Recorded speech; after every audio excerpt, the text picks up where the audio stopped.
Welcome to Performance Upgrades. I'm your host, Dave Moss. This show is brought to you by SportBikeWrench.com. Performance parts and professional advice. We're back with our project GXR-R750. Today's show, we are going to fit a radiator guard. The guard we have today to fit to the bike is from the Cox Racing Group.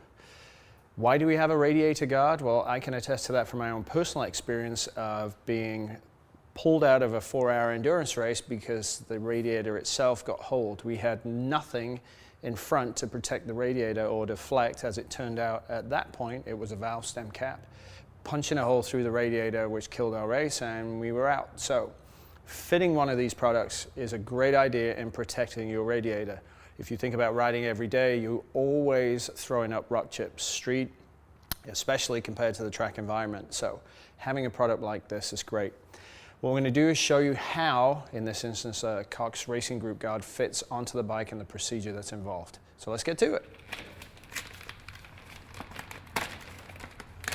First step is to go ahead and install the foam bumpers we have here across the top and the bottom. There are 12 supplied, so we have to equally space them out on the top and the bottom of the mount. Now, as you can see on the guard itself, we've spread these out pretty evenly because it fits inside the radiator, and you obviously have the sidebars either side, so the support needs to be even across both faces as best as possible. Note on the lower one, we're just going on where the seam has been folded over, not on the wire mesh, to make sure the adhesive gets on a flat surface, not on the mesh. Now we're going to place fit the radiator guard against the radiator and hold it up to align it where we think it's going to go, which is right approximately there. And you can see on the top of the guard up here, there's inserts on both sides for a zip tie to loop around the radiator mount to the frame.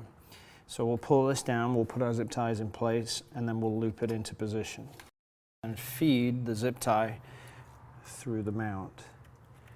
And then we have to go searching for it to bring it back through.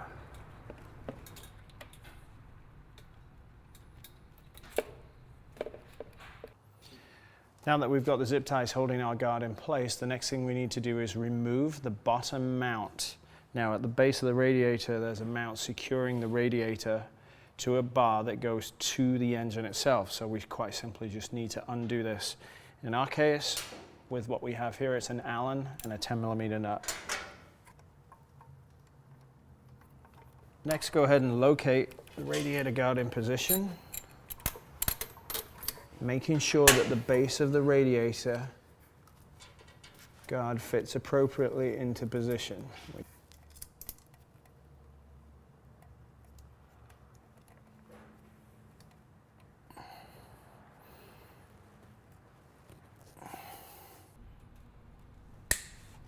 The nice thing about the guard is that the foam backing will act as a shock absorber if something hits it. It's a first and primary line of defense if rocks, valve covers, nuts and bolts, other stuff that's on the street or the track fly up and hit the radiator. And of course, there's nothing worse than having a hole in your radiator because then you're completely stuck. Great product to have, extremely easy to install, and lots of benefits of having something like this protect your radiator on your motorcycle. That's how to fit a radiator guard. So as always, we thank you for watching, and we'll see you next time on Performance Upgrades.